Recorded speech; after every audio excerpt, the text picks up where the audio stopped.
Bienvenue à Zulflawan. Voilà, on accueille Hakim Rizki. C'est un plaisir, c'est un honneur pour nous de le recevoir pour qu'il nous parle de son livre. Mais avant qu'on lui donne la parole et avant le mot introductif, je vais saluer la présence de Fadela Tayeb, qui est adjointe au maire chargée de la culture dans le 12e et qui participe activement à la promotion de la culture amazigh dans toute sa diversité dans son arrondissement et à Paris. Voilà, donc comme dans le 13e, comme dans le 12e et dans d'autres arrondissements parisiens. Et ailleurs, la culture amazigh, la culture kabyle vit pleinement. En tous les cas, des hommes et des femmes s'y attellent. Donc, Fadela, je te donne la parole. Merci, cher Mustapha. Je suis très émue d'être là aujourd'hui parce que c'est Paris. Paris, on dit qu'elle est la ville-lumière, mais ce soir, j'aimerais vous parler d'une autre de ces lumières, une lumière plus discrète, mais tout aussi intense, celle qui émane des histoires qui l'ont construite, des âmes qui l'ont façonnée. Enfin, vous aurez compris, comme je m'occupe de la culture, c'est un peu littéraire, mais c'est aussi l'émotion. Parmi ces histoires, il y a celle des Kabyles, une histoire parisienne, une histoire française, une histoire d'immigration ancienne, arrivée par vagues successives pour reconstruire la France après les guerres ou pour chercher un avenir durant les 30 Glorieuses. Ces hommes, ces femmes, venus de Kabylie, ont tissé avec Paris des liens indéfectibles. Souvent, ils se sont installés dans l'Est parisien, Belleville, Ménilmontant. Moi, par exemple, je suis née dans le 20e arrondissement. Ce Paris qui est devenu un port d'attache, qui est le cœur battant de la communauté. Et de ce cœur a jailli une vitalité incroyable. D'abord, il y a eu les cafés, mais bien plus que de simples lieux où boire un verre, c'était des ambassades, des banques d'entraide, des bureaux de poste de cœur, c'était des phares qui guidaient les nouveaux arrivants dans la nuit parisienne. De ces cafés, l'énergie s'est propagée dans l'artisanat, le bâtiment, le commerce, les restaurants, dont les couscous sont devenus une institution parisienne, les entreprises, les chantiers, partout, leur force de travail et leur esprit d'entreprise ont laissé une empreinte. Et puis, il y a eu la culture, une infusion de poésie et de musique qui a donné à Paris des couleurs nouvelles, des artistes immenses, comme le regrettait Idir, ont fait résonner la langue et l'âme kabyle sur les scènes du monde entier, depuis Paris. Cette histoire, cette mémoire, ces cafés, c'est aussi mon histoire. C'est l'histoire de mon père, c'est une part de moi, une part de vous, que j'ai envie de porter et vers laquelle j'ai envie de revenir. Car aujourd'hui, nous sommes à la 4e, voire 5e génération, et tout Paris, absolument tout Paris, est empli de ces couleurs kabyles. Ce soir, nous avons l'immense honneur d'accueillir un homme qui est le visage même de cet héritage. Un homme qui incarne cette force, cette résilience, cette flamme. Il porte haut et fort les couleurs de sa Kabylie, mais pas comme un souvenir. Alors, je retrouve mon texte. Mais comme une force vive qui le propulse vers l'excellence. Il est devenu sportif de haut niveau, un champion du cécifoot qui nous enseigne que la vision la plus puissante n'est pas toujours celle des yeux, mais celle du cœur et de la volonté. Il est écrivain aujourd'hui parce que les histoires doivent être racontées, les mémoires doivent être écrites pour ne jamais être oubliées. Il a aussi, comme je lui ai dit, et c'est ma grande admiration, touché à la musique, marchant ainsi sur les traces d'un géant, d'un symbole de la résistance et de la culture, l'immense Matoub Inès. En fait, il y aurait tellement de choses à dire à Kim, mais peut-être laisser la parole à sa part. Merci Fadela, merci beaucoup.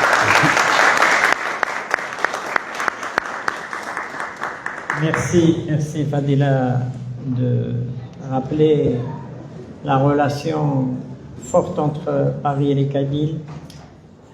Alors, mon cher Hakim, j'ai lu ce livre, j'ai beaucoup de choses à dire. Franchement, voilà. C'est un livre, comment le dire, que tout Kabyle, voilà, mais pas seulement les Kabyles, parce que ça raconte l'histoire d'un Kabyle qui est devant vous, Hakim Areski, c'est que toutes les familles kabyles, tous les membres d'une famille kabyle doivent lire ce livre. C'est un livre, il est beau ce livre. Voilà. Il est beau. Alors, la couverture, elle est belle, elle est magnifiquement choisie, regardez-la, Renaître dans la nuit. Mais quand je dis il est beau, pas seulement au sens esthétique, il est beau au sens de la richesse qu'il recèle. Dans ce livre, on trouve énormément de choses pour parler simplement. Vous avez la Kabylie qui est racontée ici. La Kabylie de Hakim. Hein? La Kabylie, le terroir, la famille, les amis, l'éducation. Et ensuite, la tragédie ou les tragédies kabyles.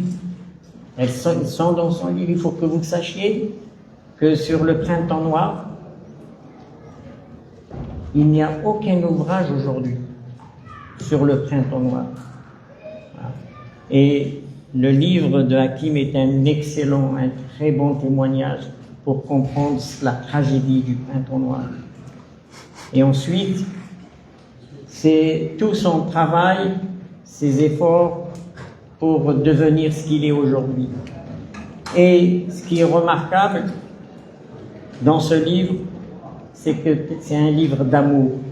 Tayri, l'hmala imawlan, l'hmala imdoukan, Tayri tmour, Tayri nidlus, Tayri ntouthlay.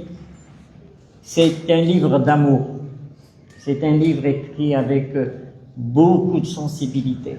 Et il se lit avec émotion. Il y a beaucoup d'émotions. Et donc, c'est un livre de connaissances, Tmousni. C'est pour ça que je vous invite vraiment toutes et tous à le lire, à l'acheter. Et je dis, Yale Galen Touachout, Adilin Rorsen, Afran. Faites-le savoir. Pas seulement les Kabyles, mais parce que c'est aussi une histoire universelle. Elle concerne tout le monde. C'est un extraordinaire témoignage. Quel courage.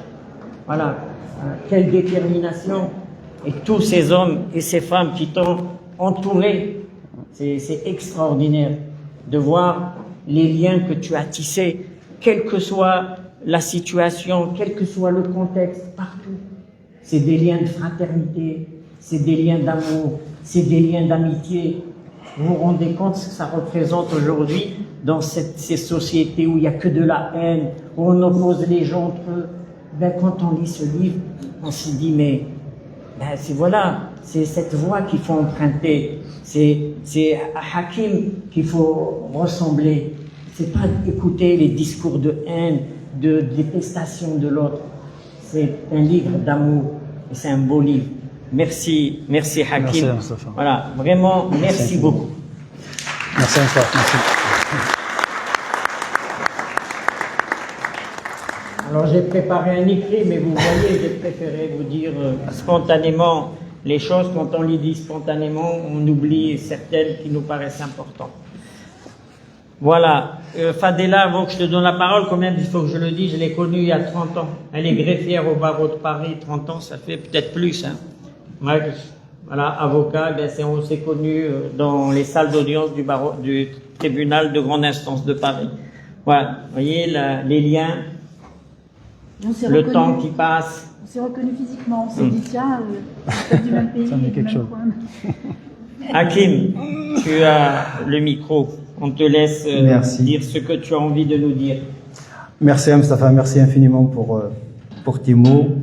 Merci ma chère Fadila également pour tes mots, pour cette description effectivement de l'ancienneté de la Kabylie, de la culture kabyle en France. Il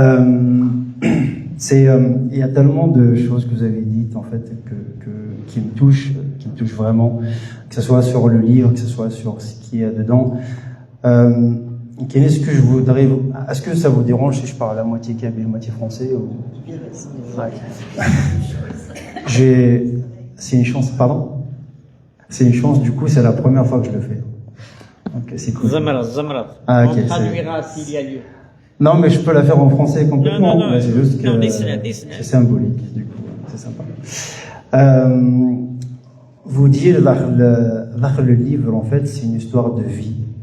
Donc je raconte une histoire de vie, je raconte mon histoire, je raconte des sentiments, des passages, des ressentis, des situations aussi qui m'ont amené jusqu'à là aujourd'hui où je suis devant vous. Je raconte des exploits, je raconte des tragédies. En fait, tout ça, je pourrais le conjuguer au singulier. Je pourrais dire ma tragédie, mon exploit et tout. Mais comme l'a si bien dit Mustafa tout à l'heure, tout seul, j'aurais jamais pu faire tout ce que j'ai fait, tout ce que je pourrais faire. En fait, tout seul, c'est impossible. Donc, je le dis aussi dans le livre. Je parle d'une histoire, je parle de mon histoire donc de champion paralympique à Paris 2024, donc l'année dernière, où pour la première fois l'équipe de France remporte ce titre, donc la médaille d'or aux Jeux de Paris. Pour ceux qui n'ont pas vu le spot, donc c'était un stade de 13 000 personnes, un peu plus même, au pied de la Tour Eiffel, donc le meilleur symbole de la France. Et j'utilise le mot symbole parce que tout est symbolique pour moi dans cette histoire. Tout est symbolique. Avant d'être champion paralympique, avant d'arriver en France, le Larif Mourth, bien évidemment, à l'âge de 18 ans. Et à 18 ans, la plupart d'entre vous savent ce que c'est, savent ce que c'est le printemps noir de Kabylie. Et jusqu'à maintenant, je pense, il y a des gens qui disent les événements de 2001. Moi, je remplace ça par le massacre de 2001. Parce que la région de Kabylie je dirais pas n'a jamais connu, mais en tout cas n'a rarement connu cette violence qui ressemble à celle de 2001. 2001, pour rappel, plus de 129 jeunes. 129 jeunes dont la plupart étaient étudiants. Je faisais partie de ces jeunes, j'étais étudiant, j'avais 18 ans. On n'était pas armés d'une ferrara pour voler, d'une ferrara pour agresser, d'une ferrara pour détruire, une ferrara pour revendiquer, pour demander, pour réclamer des choses assez simples normalement. Être libre, non. Vivre dignement chez soi. Être algérien en Algérie, voilà, tout simplement. Être kabyle dans sa région. Et toutes ces choses, en fait, pour nous, elles étaient tellement évidentes que on savait qu'en face, il y avait quand même de l'agressivité, il pourrait y avoir de la violence, mais je pense qu'à aucun moment, on s'était dit qu'ils allaient utiliser ce genre d'armes contre nous, contre des jeunes étudiants. Et ils l'ont fait un petit peu dans le passé, mais encore une fois, pas à ce point-là. Qui m'est fort, en fait, je suis ni kamikaze ni suicidaire. C'est-à-dire fort de manifester, je comptais rentrer chez moi le soir. Comme les 129 morts, on avait tous les rêves plein la tête, on avait tous envie. C'était en mois d'avril, on pensait tous à l'été qui suivait, aller à la plage, faire des trucs. Voilà.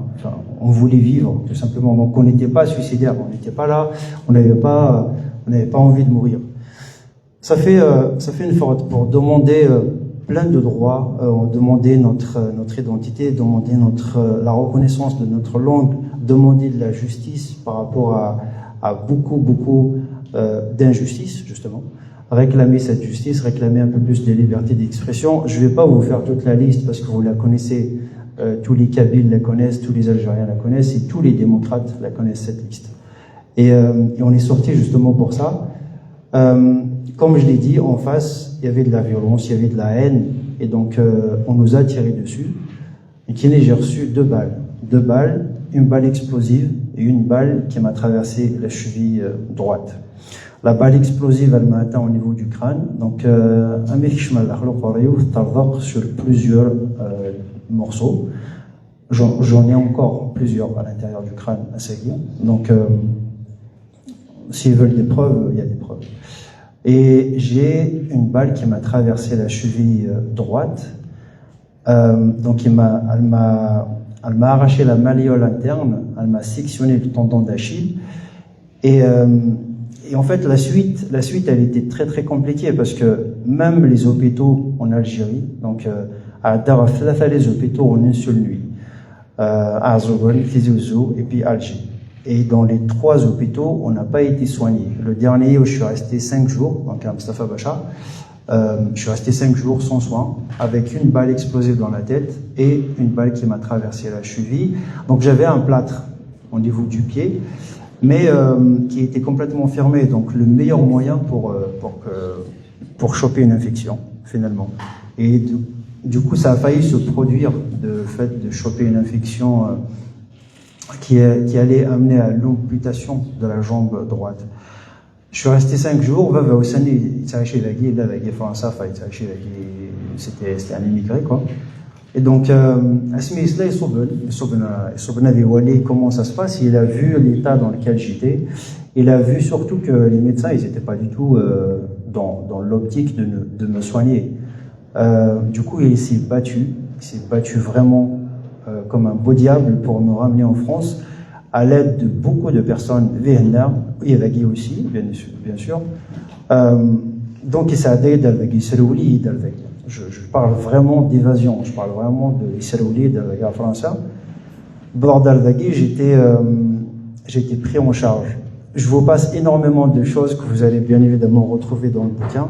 L'idée, c'est pas de vous raconter tout le livre, hein, mais je passe des étapes comme ça.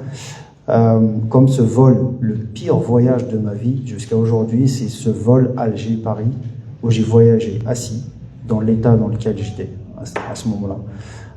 Parce que j'étais pas prévu dans l'avion, parce que j'avais pas de passeport, parce que j'avais pas de visa, parce que c'était compliqué. Et tout ça a été fait à la dernière minute, donc j'étais pas prévu dans ce vol. Donc j'arrive en France, je suis pris en charge, je prends en charge humainement, médicalement parlant. Tenez vraiment en charge. Et le premier objectif, les médecins, c'était de me sauver la vie d'abord. Parce que j'ai failli mourir. Ils se sont acharnés, les hôpitaux, les interventions. J'ai eu pas mal d'interventions chirurgicales, beaucoup d'hospitalisations. Et en fait, Asmi, ils m'ont sauvé la vie. Enfin, j'étais sorti de l'état critique.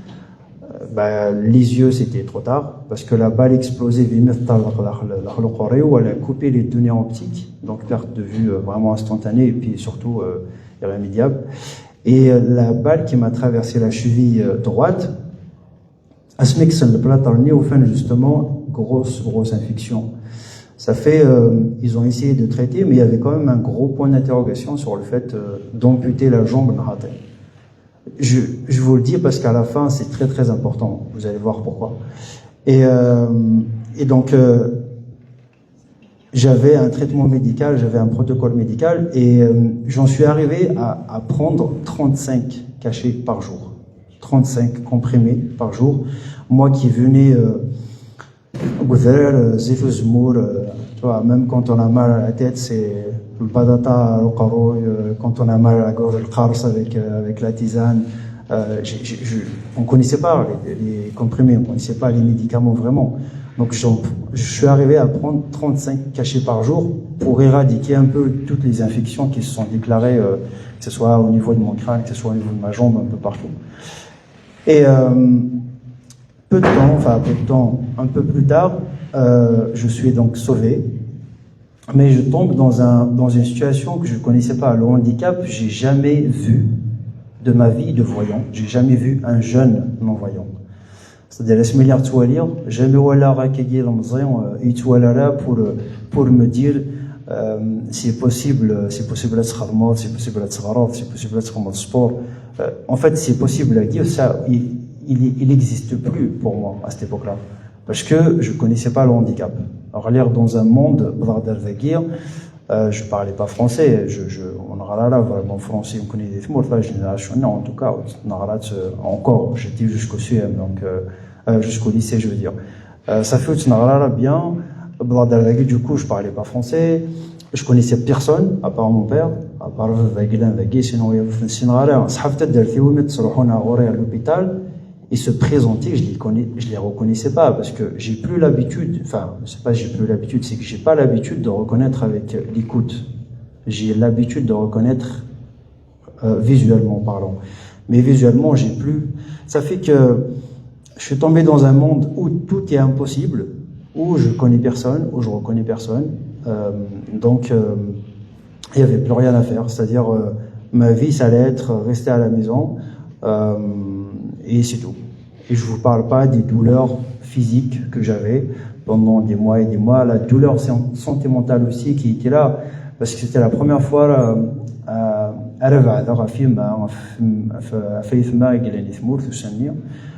c'est la première fois que je quitte mon village, vraiment. Donc la douleur née sentimentale, elle était aussi puissante que la douleur née physique. Donc les 2 premières années, fallait 1 an et demi dans les hospitalisations, les interventions, et puis vient des rencontres, comme je le dis dans le livre, toute une histoire de rencontres. Je rencontre des gens qui me parlent d'un centre de rééducation pour apprendre à vivre avec le handicap, mais à accepter. Accepter, c'est un verbe que j'utilise pas vraiment quand je parle de mon handicap, parce que je peux pas accepter la situation dans laquelle on nous a mis. Donc, du coup, j'ai appris à vivre dans le centre de rééducation pour apprendre le braille, pour apprendre à marcher avec une canne, à se déplacer. Et, 6 mois d'après, et dans ce centre-là, je fais encore une rencontre où quelqu'un me parle, un pote, me parle de l'Institut National des Jeunes Aveugles. Donc, c'est un institut qui est spécialisé pour les déficients visuels. Et où là, c'est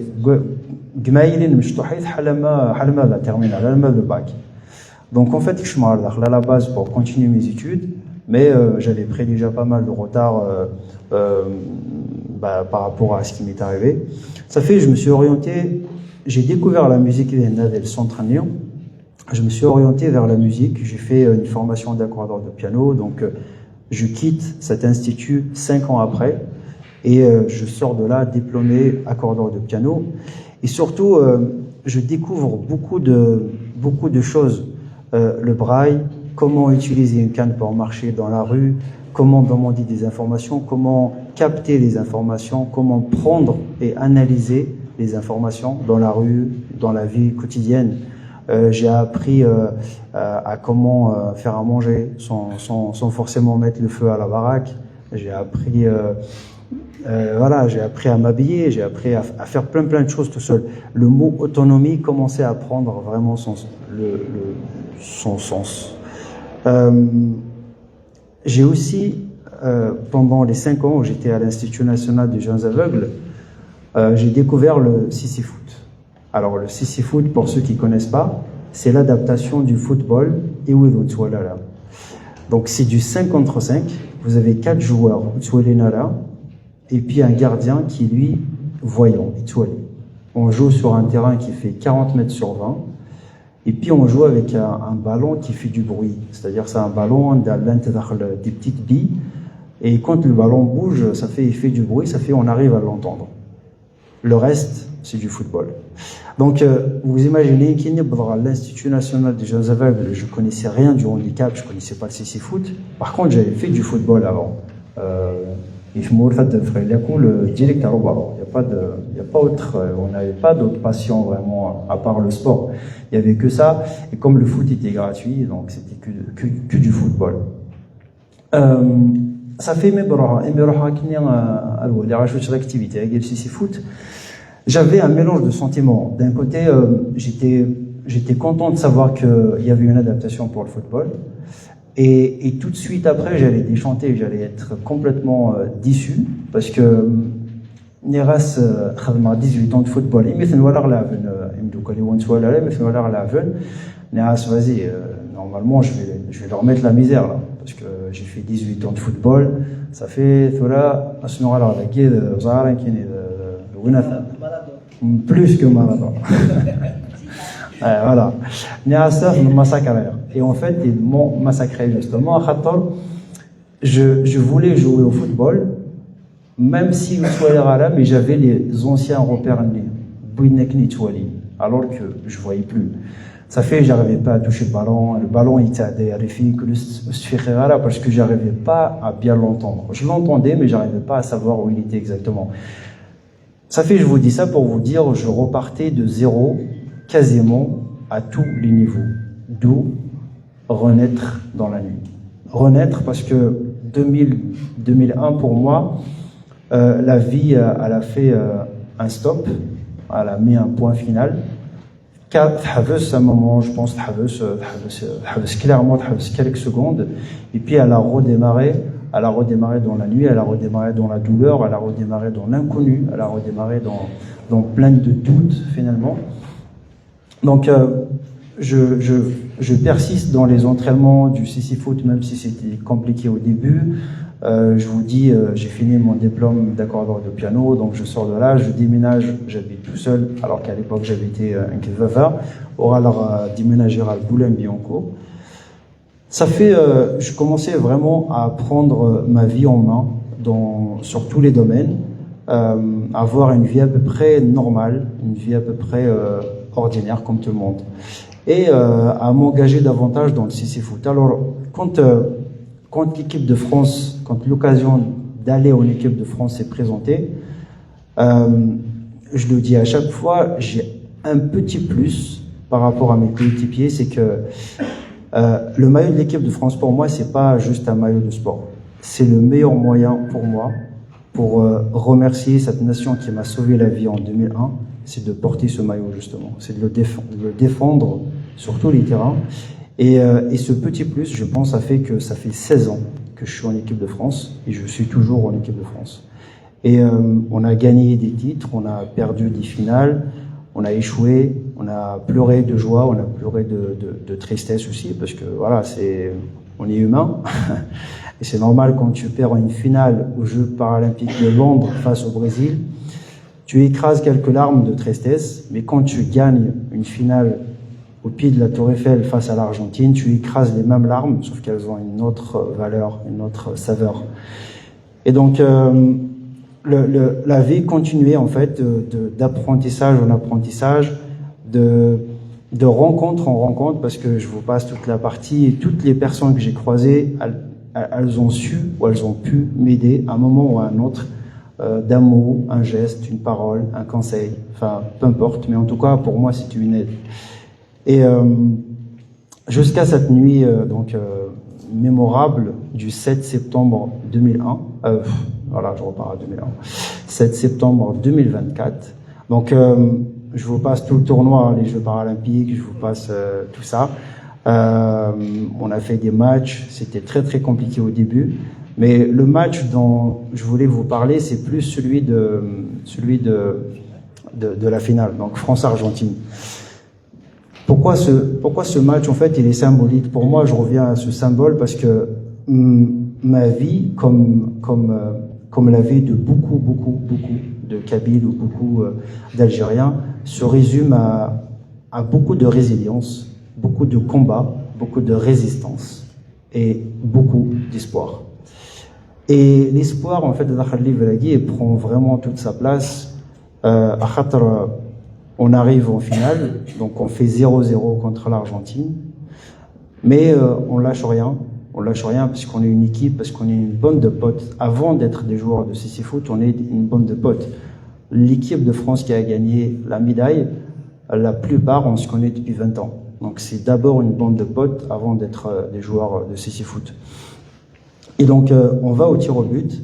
Et c'est moi qui commence, c'est moi qui fais le premier tir. Le premier tir, comme vous le savez, dans une finale, où tu sais qu'il y a 13 000 personnes qui sont là autour. C'est la première fois que ça se fait dans le monde où le CC Foot se joue avec 13 000 personnes. D'habitude, c'est 4-5 000.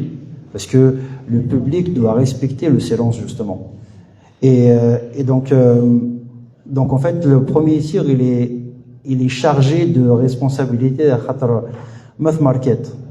Tu ouvres la voie à tes copains, mais si tu le rates, ça remet encore un peu plus de charge, un peu plus de charge, de crainte pour ceux qui allaient suivre. Donc, il avait cette responsabilité déjà collective. Et puis, il y avait la responsabilité individuelle, c'est que moi, si je devais réussir une seule chose dans ma vie de sportif, c'était ce tir-là. Au pied de la Tour Eiffel, devant des milliers de personnes qui étaient là pour nous, dans les tribunes ce soir-là, il y avait mon père qui m'a sauvé la vie au moins 3 fois, je pense. Il y avait ma mère qui m'a mis au monde au moins 2-3 fois.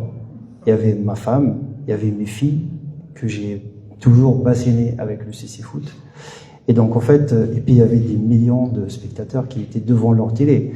Et il y avait toutes ces personnes porteuses de handicap qui pouvaient pas s'exprimer en fait. Et en fait, on était les porte-parole de ces personnes-là. Et dans mon cœur, quelque part, il y avait mes potes de 2001 qui pouvaient plus parler. Et donc, il y avait tout ça, en fait, dans cette finale. C'est pour ça que je disais qu'il y avait plein de messages dans ce match-là. Et donc, au moment où j'allais tirer donc, mon tir, je pense à tout ça, bien sûr. Je pense à toutes ces choses. Et en fait, je savais que j'étais droitier. J'ai toujours su. J'ai toujours joué avec le pied droit. C'était pas une découverte. Mais bizarrement, ce soir-là, je pense à ce pied droit qui a été sauvé donc 23 ans auparavant. J'arrive en France, on était dans le questionnement, est-ce qu'on allait me couper la jambe?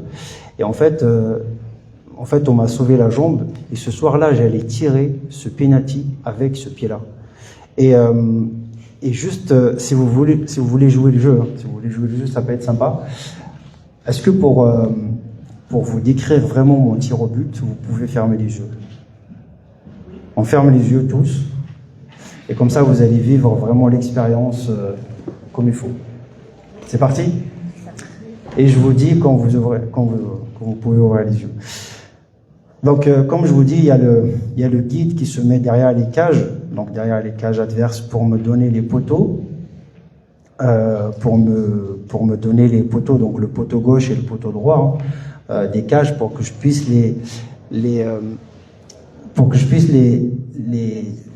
imaginer, les spatialiser en fait dans l'espace pour pouvoir tirer dans les cages, pour ne pas rater le cadre. Généralement c'est fait pour ça.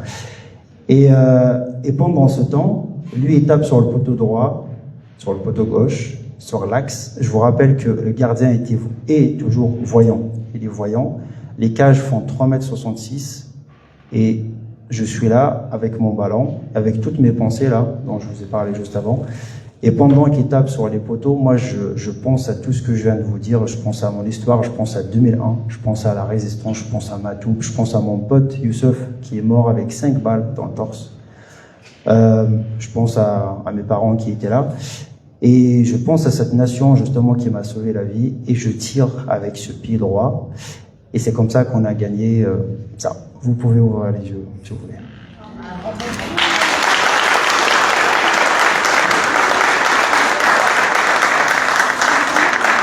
Merci beaucoup.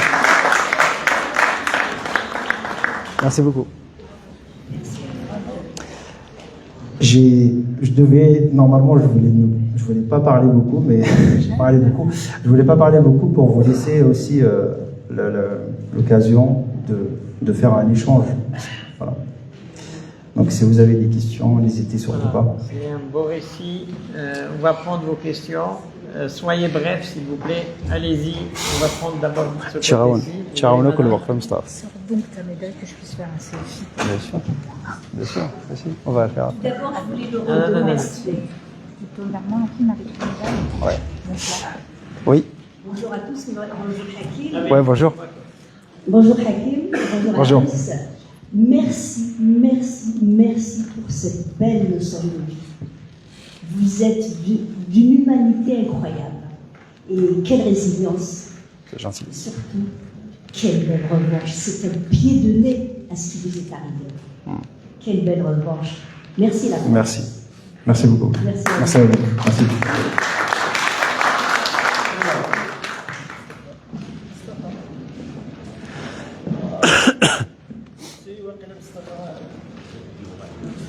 أزول في الأول. Azul. أزول. السي دام الشركان نعم. بالنسبة للثيرة ولا لساكين. Alors, vraiment, enfin, j'aurais voulu à la maison d'édition déjà en 2000, je pense 2019, par là, 2020, parce que ça fait longtemps. Quand fait la médaille d'or, les Jeux paralympiques, le livre à Guy, c'est aussi comme un devoir de mémoire, encore une fois, parce que ce qui s'est passé en 2001, on l'a dit dans des interviews, les chanteurs, tout ce que tu... Mais oui, qui te en fait, vraiment. Et encore, j'ai pas développé, malheureusement, la maison d'édition. Il faut vraiment raccourcir, parce que là, tu vas nous faire un livre de 1000 pages, et personne ne va acheter un livre de 1000 pages. Donc, c'est énormément de choses, mais ça fait longtemps déjà, mais c'est comme si l'histoire France, je sais pas, tu vois, sur le... mais la médaille d'or, nous d'écouter ton histoire, voilà, c'est comme si tu vois, ça fait commencé en octobre, en novembre 2024, ça fait même pas un an. Allez.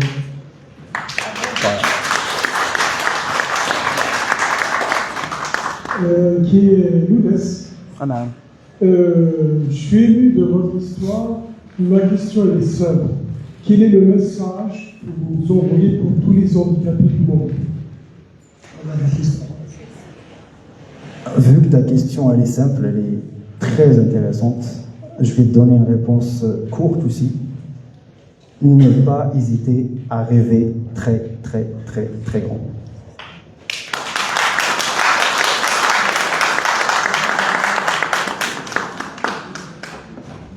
أزل في الأول. أزل. أزل Hakim. L'autre livre, j'ai lu l'après-midi, plein d'émotions, plein de choses.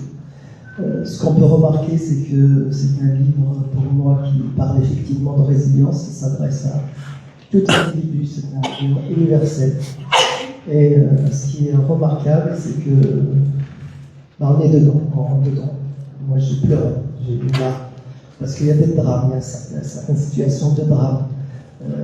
Et aujourd'hui encore, je signale deux faits que vous avez rapportés, à savoir que aujourd'hui, même ce que vous avez fait avec la victoire aux Jeux paralympiques, il y a un livre qui est sorti par la fédération sur les Jeux olympiques, et par pas une seule ligne, il n'y a pas une seule ligne, c'est sur votre victoire. Et ça, c'est la vérité, c'est vrai. Il y a aussi un drame. Les orales d'Erasmus, quand vous êtes retourné en Algérie, il y a aussi cette situation où la maman de Youssef, votre ami qui est décédé pendant que vous étiez dans l'avion, lui, il était dans l'autre avion, puis il l'a emmené au cimetière, et que sa maman vous a dit c'est dur à avaler. De quoi dire que quel. Non. Khasakei. Comme un moulèche.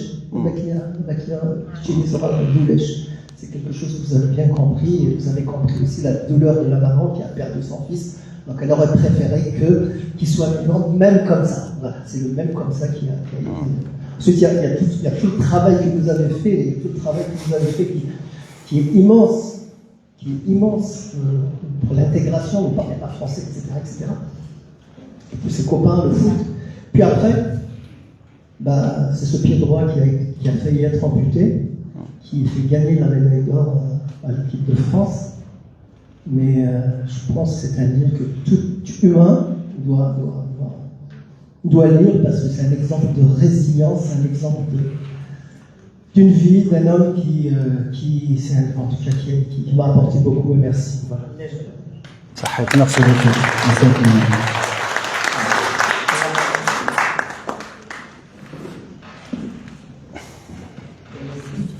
Et vous pouvez donner rendez-vous à la Tour Eiffel, à n'importe qui aujourd'hui.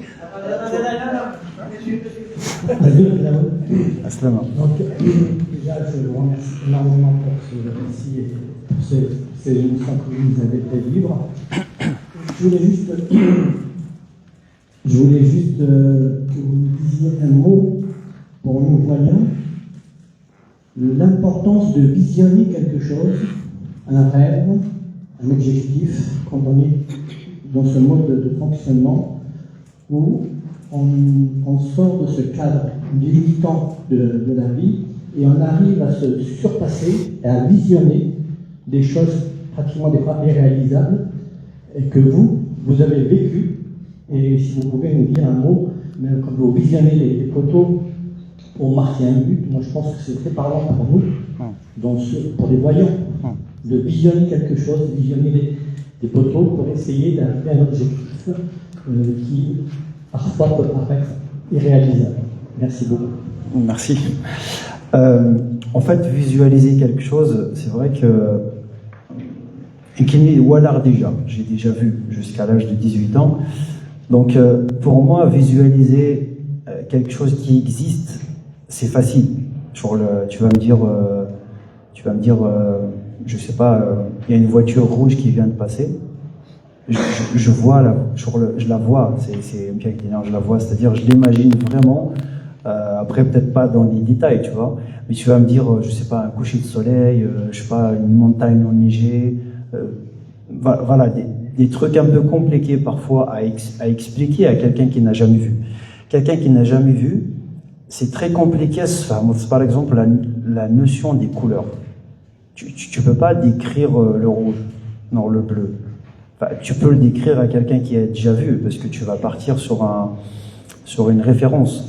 Quelqu'un qui n'a jamais vu, c'est très compliqué de décrire une couleur, par exemple. Du coup, ton coucher de soleil, il rose, tu vois. Enfin, il y a plein de détails qui vont manquer et qu'il ne va pas pouvoir imaginer, parce qu'il n'y a pas la référence. Après ça, c'est visualiser quelque chose, bien avec des normes de réel macho. Mais visualiser un but, un objectif à atteindre, c'est se mettre en situation, tu te mets en situation, tu vas vraiment te mettre en situation de faire la chose bien. Par exemple, un match pour le gagner, non, pour le jouer tout simplement, tu vas visualiser ton match, tu vas te mettre exprès dans des situations, je te relève, qu'est-ce qu'il faut faire, comment il faut réagir. Et je pense que c'est très très important pour atteindre un objectif. Alors, on parle sport, mais ça peut être même dans le travail, auto-entrepreneur à Saguian, si tu n'as pas ta structure vraiment à long terme, tu ne peux pas avancer. Ça fait visualiser, c'est mettre un objectif devant ses yeux, alors les yeux ouverts, fermés, tout ça, c'est peu importe vraiment, et essayer de passer les étapes une par une jusqu'à atteindre ton objectif. Et quand je disais tout à l'heure, ne pas hésiter à rêver grand, c'est vraiment ça. C'est-à-dire que déjà, ma fixer les limites yémaniques, la vie, elle va pas te dire non, elle va pas les fixer là. Par contre, si tu te mets pas de limites, la vie, même si elle te met des limites devant toi, tu vas pouvoir les dépasser, les affranchir, parce que ton but, ton objectif, tu l'as visualisé beaucoup, beaucoup plus loin. Zahara, est-ce que j'ai répondu à ta question?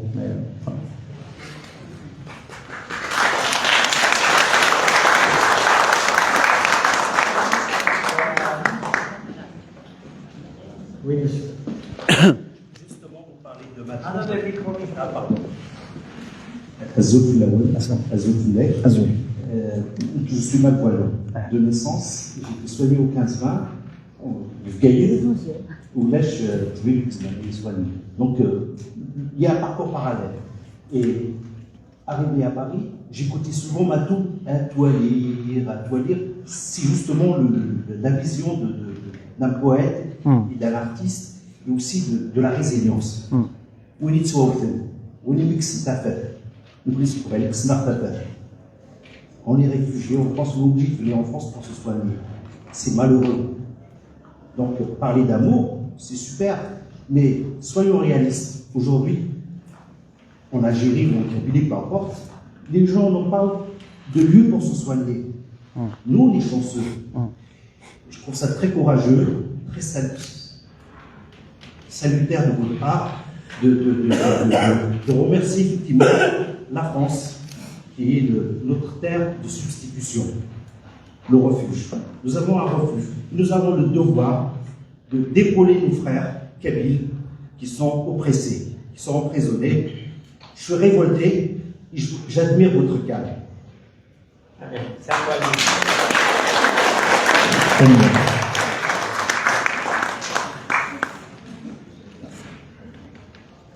Je vais vous lire, je peux, Hakim, lire un petit passage? Bien sûr. D'accord, comment il termine son livre.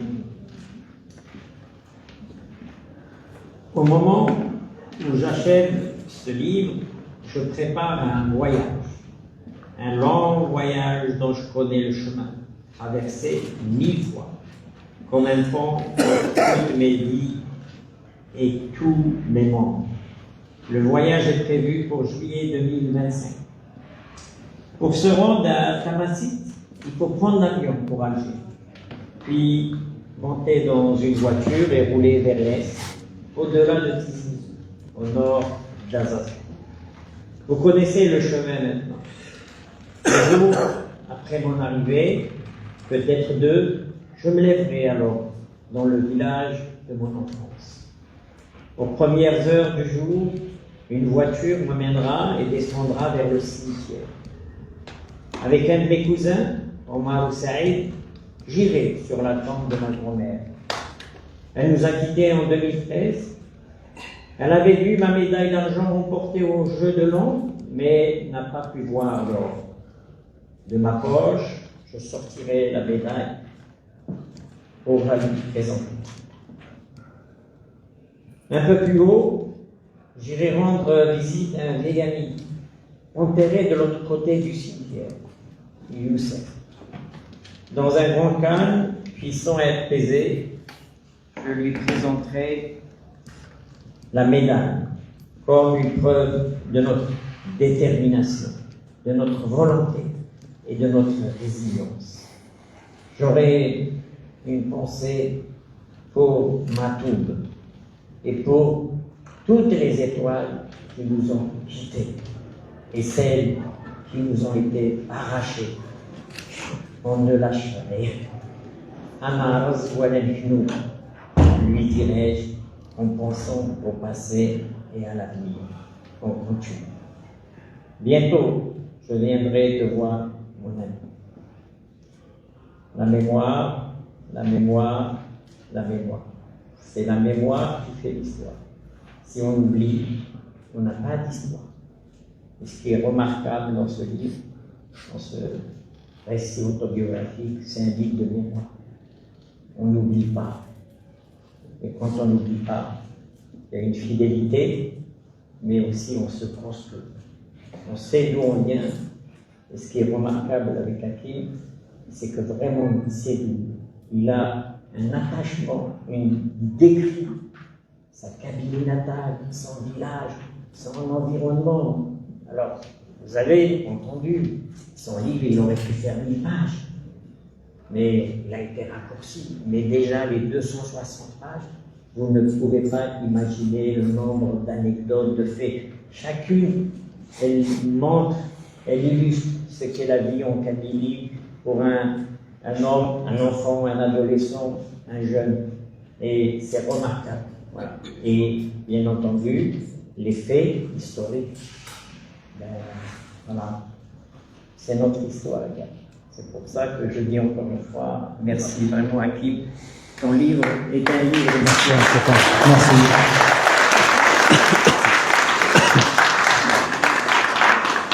Demain, Hakim il sera avec nous à Drancy. Voilà. Et puis je vous invite à écouter son interview sur France Info. Et vous allez voir elle est remarquable. Vous voyez, il s'exprime très bien en français, et puis c'est un conteur. تيموشوها غادي يحكوا ما غادي تمسلا يتم شهوت إزمالا غياوي لقان طص لقان نعكا voilà et écoutez l'interview de la journaliste de France Info, vous allez voir comment elle conclut. Elle dit ce livre tout le monde doit le posséder. Yalioun et la Qatisad Khamis. Si vous avez des enfants, surtout nos jeunes, il faut leur offrir. C'est pas pour une famille, c'est pour un membre de la famille. Parce que c'est de l'histoire, c'est de la mémoire.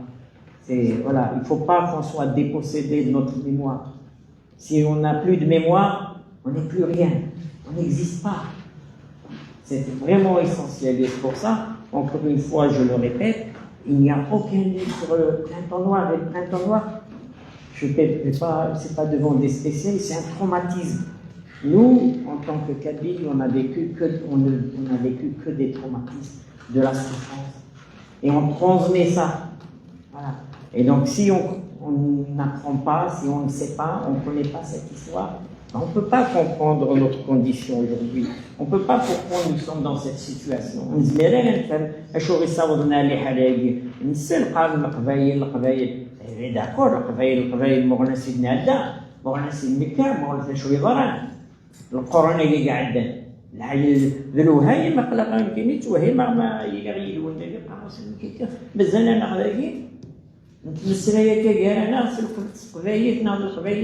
Moi, je fais toujours, je me dis que c'est un miracle qu'on se retrouve entre Kabyles quand je vois cette histoire, au moins les 2 derniers siècles. C'est drôle. Vous voyez, j'ai dans ma poche, tiens, je vais vous montrer des documents. Voilà. J'espère que je les ai. Ah oui, je les ai. Regardez. Vous voyez, ça, c'est des archives. Ça, c'est des archives. Ça, c'est les archives qui concernent les Kabyles qui ont été déportés en Nouvelle-Calédonie. Et vous savez d'où ils sont partis? Ils sont partis de Bretagne. Mais Akila, elle est là un jour. Akila, voilà, oui, cette dame, elle m'a dit, Moustapha, tu sais, je suis allé en Bretagne, et qu'est-ce que j'ai découvert? J'ai découvert l'endroit d'où ont été expédiés, déportés les Kabyles en Nouvelle-Calédonie en 1873-74 avec les premiers marins.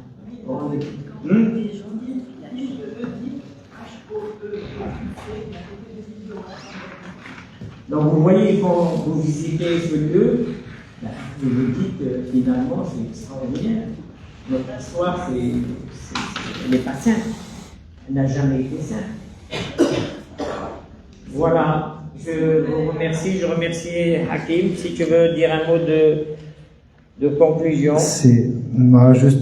Juste vous dire merci déjà de m'avoir écouté. Merci de partager ce moment avec moi. C'est vous qui avez partagé un moment avec moi, c'est pas moi qui ai partagé avec vous. Et rien que pour ça, alors, Hakim, on ne peut pas terminer sans évoquer quelqu'un. Tu as évoqué ton père, ta mère, ta grand-mère, mais il y a quand même un monsieur qui a joué et on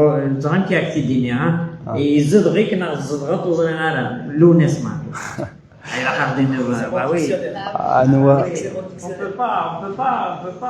Le il est dans le livre. Tu sais, je pense que Matoub, c'est notre héritage. C'est pas, c'est chacun comment il le voit, comment il le sent en lui. Je parle de Matoub parce que on connaît en tout cas la génération Inokine en ce qui me concerne. Le mot de Matoub, c'est ça qui m'a ouvert les yeux en 98. C'est-à-dire que jusqu'à 98, j'allais à l'école normale, la tarbia islamia, le qawaïd, tout ce qu'on a fait. Ben 99, je voyais complètement autre chose. Et ça m'a ouvert les yeux vraiment sur la société dans laquelle je vivais, sur mon histoire, sur notre culture, sur notre langue. Et c'est pour ça que Matoub, dès le début de ma deuxième vie là, il m'a accompagné, il m'accompagne toujours bien évidemment parce que mes filles Ma fille, elle adore ce Matoub. Tu vois, il y en a une qui dort Sivir, l'autre, elle dort ce Matoub. C'est Akenzaïli, c'est tout ça. Et donc, il est toujours là, il a toujours été là. T'as la guitare, et c'était armé avec 2 notes. J'ai tellement préparé en bad parce que j'écoutais Matoub du matin au soir. Et je m'identifie dans toutes ces phrases, dans tous ces mots, dans toutes ces chansons. J'arrivais à me retrouver dedans parce que j'avais toute cette souffrance, elle était dans ces textes. L'éloignement, le combat, l'identité, l'amour, le Faymet, toutes ces chansons, en fait, j'arrivais à m'identifier dedans.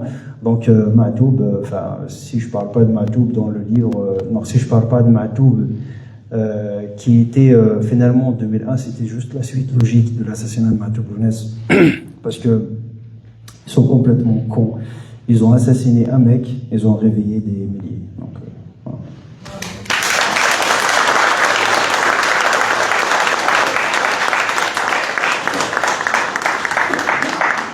Et merci. Pardon? Non, j'allais juste finir sur vous dire merci encore une fois. Et n'hésitez pas, j'ai ramené encore la médaille pour la partager. Il y a une dame tout à l'heure qui m'a posé la question, j'espère qu'elle n'est pas là, ou si elle est là, désolé. Je voulais pas la sortir là-bas, mais si on voulait faire des photos avec la médaille, avec plaisir. Tu as un livre en braille, moi non, que tu voulais montrer? Non, je ne l'ai pas sur moi. Non,